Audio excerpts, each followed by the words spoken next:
जी, अस्सलाम वालेकुम जी। Hopefully all of you are fine and enjoying your 2022। मैंने अपनी इनफैक्ट मदर की लाइब्रेरी में प्रॉब्ली कुछ नई किताबें देखी जो मैंने भी कलेक्ट की हुई थी, कुछ हद तक काफ़ी अरसे बाद नज़र में आई हैं, तो मैंने सोचा आपसे शेयर करूं। एक तो बड़ी मज़े की और एक अच्छी I would say self improvement की बुक है, जो हम तिब्बे नबवी की इंग्लिश ट्रांसलेशन है, healing with the medicine of the profit. ये इमाम इब्ने कायमुल जौज़िया ने लिखी है, ट्रांसलेट की है जलाल अब्दुल रब ने। फोर्डम यूनिवर्सिटी यूएसए का प्रिंट है जी। If you could see this, healing with the medicine of the prophet, बड़ी मज़े की अच्छी किताब है। ये प्रॉब्ली राहत बेकरी से जो है उनके ऊपर एक बुक स्टोर छोटा सा बना हुआ है जहाँ पे टॉयज़ वगैरह भी मिलते हैं, वहाँ से उठाई थी। और इस पे 1075 मिला हुआ है, मुझे लगता है प्रॉब्ली कुछ डिस्काउंट वगैरह मिला होगा, तो 1001 रुपये की किताब है ये।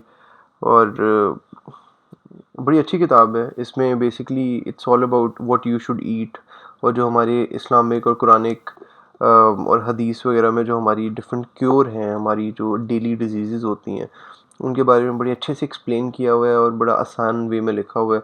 पेज क्वालिटी बहुत अच्छी है, it's not too thick, neither too thin, बड़ी अच्छी एक, जिस तरह की ये किताब है मेरे ख्याल 200-250 पेज की होगी, और इसमें पेज क्वालिटी भी बड़े मज़े की है, प्रिंट अच्छा है। Kinds of disease, if I read the contents, kinds of disease, physical disease that attack the body using natural medicines. सबसे मज़े की किताब है कि इसमें एक तो हमारी एक रूटीन, जो हमारे prophet peace be upon him जो है, वो आपको पता है कि एक फ़िटनेस के हिसाब से भी उनकी कंट्रीब्यूशन है हमारी तरफ। वो जो चीज़ें पढ़ते थे, जिस तरीके से अपना लाइफस्टाइल था उनका, ईटिंग हैबिट्स थी, और जो उन्होंने रिकमेंडेशन दी हैं थ्रू डिफरेंट हदीस और कुरान में, वो यहाँ पे बड़ी अच्छे से एक्सप्लेन किया गया है। तो ये जो जलाल अब्दुल रब साहब की जो ट्रांसलेटेड किताब है, बड़ी मज़े की। मैंने इसको थोड़ा सा पढ़ा था पहले भी, आज भी इसको थोड़ा सा रीड कर रहा था। इसमें हर एक जो एक हमारी कॉमन डिजीज़ है उसके एक क्योर कुछ लिखा हुआ है। कहीं पे हनी है, फॉर एग्जांपल फीवर के बारे में लिखा हुआ है।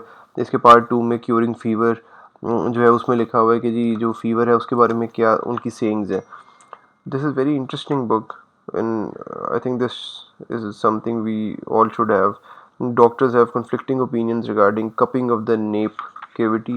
Vomiting is suitable as a remedy in hot water in hot climates. The Prophet guidance on using divine rakia. Fighting evil eye is more likely to be successful if one conceals his blessings from the people. अच्छा जी, ये बड़ी एक अच्छी मुझे लगी थी, मैं पहले भी नहीं पढ़ सका ये। Let's have a look at it. मतलब इसमें फ़ीवर के बारे में लिखा हुआ है कि आप ठंडे पानी से नहाएं। मतलब फ़ीवर का अगर मैं पढ़ लूँ थोड़ा सा, पेज 39 पे ये लिखा हुआ है, those attacked by the evil eye, और गंदी नज़र जिसको हम कहते हैं, उसके बारे में भी यहाँ पे लिखा हुआ है। बड़ी इंटरेस्टिंग किताब है आप सबके लिए कि हमें उसमें क्या करना चाहिए। तो पेज 145 पे इसको एक्सप्लेन किया हुआ है। Let's have a look. मज़े की बात है कि इसका प्रिंट अगर आप देखें, पेज क्वालिटी तो अच्छी है ही, एक मतलब कुरानिक जो आयत हैं जितनी, उनका यहाँ पे एज इट इज़ अरबिक में लिखी हुई हैं, हदीस भी अरबिक में लिखी, नीचे इंग्लिश में उनकी ट्रांसलेशन की हुई है, उसके नीचे उसको एक्सप्लेन भी किया हुआ है। तो इट्स नॉट एट ऑल, ये इसमें जो है वो 145 पे हम जा रहे थे। Let's have a look. The profit guidance on using divine, the Prophet's guidance on treating those touched by the evil eye. Imam Muslim, the evil eye is true, and if there is anything that would precede predestination, it would be the evil eye. Also, Muslim narrated that Anas Radhiyallahu anhu said, the Prophet has allowed using Islamic prayers formulas against fever, the evil eyes, and sores. और इसमें the person who touched others with the evil eye was commanded to perform oblation, and the person whom he touched by the evil eye would wash with the water.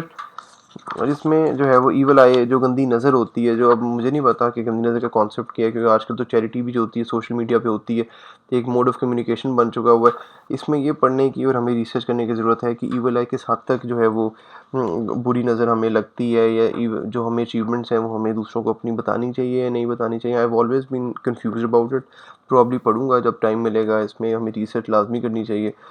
ये chapter भी काफ़ी comprehensive है। Some people who do not have sound comprehension of correct sight and hearing have rejected the fact that the evil eyes cause harm claiming that this is superstitious, untrue belief. These people are indeed are amongst the most ignorant people who have the most sound comprehension and thickest mind, the best mind in every notion to not dispute the fact that evil eye is true, although they differ on its causes and true effects. Some people say that when people who touch others by the evil eye feel evilness in their hearts, then their eyes transform the evil thoughts into harmful rays. ये जो vibe का concept है, जो हम कहते हैं कि vibe अच्छी आती है उससे वाइब बुरी आती है, I think that is also an extension of the evil आई. कि ईवल आई एक ये कहते हैं कि आप किसी को जब बुरी नीयत से देखते हैं तो वो ट्रांसफॉर्म होती है रेज में, और वो रेज आपको जाके ईवल आई में कन्वर्ट होती है और अगले बंदे का नुकसान करती है. ये कॉन्सेप्ट जो है वो एक कॉम्प्रिहेंसिव कॉन्सेप्ट है जिसको पढ़ने की ज़रूरत भी है हमें. This book is good. एक तो ये हो गई, एक अच्छी किताब नज़र आई. फिर ये जेम्स ए रॉबिन्सन की the famous why nations fail, probably आप लोगों ने नहीं पढ़ी तो पढ़िएगा. कि पॉलिटिक्स, पावर पॉलिटिक्स की रीडिंग से प्रॉब्ली ये लिबर्टी बुक से उठाई है. 1395 का टैग है ऊपर. पेज क्वालिटी अच्छी है, तो इसी नैरो टाइपिंग हुई हुई है ऑब्वियसली, आप देख सकते हैं जैसे इनकी रॉबिन्सन की और भी किताबों में होती है. और ये काफ़ी इसकी हाइप बनी थी 2019 या 18 में आई थी प्रॉब्ली. और इसमें अब जो है वो मतलब इसमें एक्सप्लोर किया हुआ है कि जो पावर कॉन्सेप्ट है और नेशंस फेल क्यों होती हैं, उसमें इकोनॉमी का कितना अमल दखल होता है, political even judicial point of view से भी थोड़ा सा इसमें टच किया था. This is also a good book अगर आपको पॉलिटिक्स में या वर्ल्ड पावर में कोई इंटरेस्ट है. This book is about the huge differences in incomes and standards of living that separate the rich countries of the world. मतलब rich और poor का जो आपस में differentiation है वो इसमें अच्छी explain की गई है. This is a book to get. एक ये भी है. मैंने आपको पावर्स ऑफ टर्नी एक्ट तो बताया. अच्छा, इन सब के साथ साथ मैं एक इंटरेस्टिंग, मुझे अपनी ग्रैंडफादर का अपने नाना का ये लेटर भी मिला जो काफ़ी अरसे के बाद हमने नज़र से गुजरा. 10/9/2001 का है. ये उनका जो हमारा अभी भी जिस फर्म ये जो हमारी फर्म है जो Hamiduddin senior advocate supreme court and high courts, और ये उनका लेटर पैड होता था, थोड़ा सा बीच में फट गया, इसकी मैं मरम्मत भी करवाता हूँ. और ये हमीद लॉ चैम्बर्स हमारा टर्नर रोड वाला ऑफिस, मतलब ये पुरानी उनकी जो राइटिंग है ये उन्होंने अपने बच्चों के नाम पे और अपने पोते पोतियों उनके नाम पे एक ख़त सा लिखा है. बड़ा इंटरेस्टिंग है, उर्दू में लिखा हुआ है. ये ऐसे ही पढ़ना है इसमें इम्पोर्टेंट, जैसे FIR पढ़ी जाती थी पहले. मैंने इस पूरे को जो है वो एक तरीके से पढ़ा भी है और मैं आप सबसे शेयर भी कभी करूँगा. बड़े मज़े की राइटिंग मिली, इससे भी सीखने को मिला. और ये बड़े अच्छा एक प्ले है बर्नार्ड शॉ का, द डॉक्टर्स डायलेमा. ये एक अच्छा है और ये मुझे बड़े मज़े का लगा. मैं अभी भी यही रीड कर रहा हूँ और प्रॉब्ली इसको ख़त्म कर दूँगा, द डॉक्टर्स डायलेमा. और एक कॉल भी आ रही है इम्पोर्टेंट, इसको डॉक्टर डायलेमा. और ये बड़ा अच्छा प्रिंट किया है. पेंगुइन का प्ले जो होते हैं आपको पता है कि अच्छे प्रिंट हुए होते हैं. इसमें एक इंपॉर्टेंट कॉन्सेप्ट लिखा है जो मैं समझता हूँ वकीलों के लिए भी इंपॉर्टेंट है. मेडिकल पावर्टी का एक कॉन्सेप्ट है. To make matters worse, doctors are hideously poor. इसमें उन्होंने ये बताया हुआ कि जैसे हम वकील समझते हैं, तो उन्होंने लिखा कि इंग्लिश जो पुराने ज़माने में इंग्लिश डॉक्टर होता था वो इतना उसकी उन्होंने जो कैटेगराइजेशन की इस तरह की है कि जो एक पोर्टर होता है या जो कुली होता है रेलवे का, वो उससे भी ज़्यादा गरीब होता था और वो इतने कम पैसों में इतना ज़्यादा काम करता था और बस अपनी एक प्रोफेशनल एक्सीलेंस के लिए काम करता था. तो ये उसके लिए बड़ा मोटिवेटिंग सी चीज़ है कि किस तरीके से पहले पुराने प्लेस में भी जो डॉक्टर्स हैं हमारे, डॉक्टर्स की किस तरीके से मेहनत करनी पड़ती है उनको भी. और इसी तरह मैं समझता हूँ मेडिकल भी, हमारा लीगल भी जो फील्ड है वो भी इसी तरीके से चलती है कि आपको शुरू में बहुत हार्ड वर्क करना पड़ता है. This is quite motivating for the youngsters specially, जो आते साथ ही ये समझते हैं कि हमें इमीडिएटली कुछ ना कुछ मिलना चाहिए. That is also that should happen और होना चाहिए. और इसके लिए हम ज़रूर मिलके कुछ ना कुछ मेहनत भी करेंगे और इसको आगे लेके चलेंगे. लेकिन ये बड़ा अच्छा है कि किस तरीके से मेडिसिन ने भी अपना टाइम देखा. अब लीगल भी है, मैं थोड़ा सा पढ़ूँ तो to make matters worse, doctors are hideously poor. The Irish gentleman doctor of my boyhood who took nothing less than a guinea thought he might pay you 4 visits for it seems to have no equivalent nowadays in English society.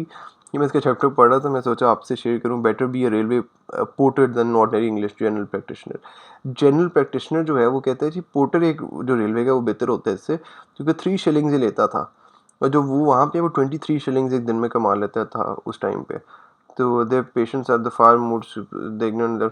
और आपको तो doctor तो जब उसके पास आते हैं तो ये बड़ा इंटरेस्टिंग है जी, आप इसकी ये देख लें, ये आपको मिल जाएगा, इतना महंगा नहीं होगा. मैं तो काफ़ी देर पहले का है प्रॉब्ली. या मेरे भी ग्रैंडफादर का, शायद ये फादर का पढ़ा हुआ था, इसको मैंने वहीं से उठा के पढ़ना शुरू किया। बर्नर्ड शॉ का द डॉक्टर्स डायलेमा, ये लीगल डायलेमा से इसको आप कंपेयर कर लें तो बड़ी एक अच्छी और डिस्टिंग्विशेबल और एक रिलेटेबल एक्सटेंशन है हमारी हमारी फील्ड की। These are the books that I got. में लगा कि ज़रा डिफरेंट हैं, और ये medicine of the prophet specially इसमें, और ये जो मैंने आपसे शेयर की हैं, होपफुली हम नेक्स्ट वीडियो में मिलेंगे। डू सब्सक्राइब द चैनल, क्योंकि काफ़ी मैं जो देखता हूँ व्यूज़ आते हैं वो अनसब्सक्राइब्ड व्यूअर से आते हैं, तो फिर वो नेक्स्ट वीडियोज़ उनको नहीं मिल पाती। तो kindly if you are here, do subscribe, and hopefully legal knowledge हम एक दूसरे से शेयर करेंगे, and that's all about the law and how we should about reading and general discussion. Thank you.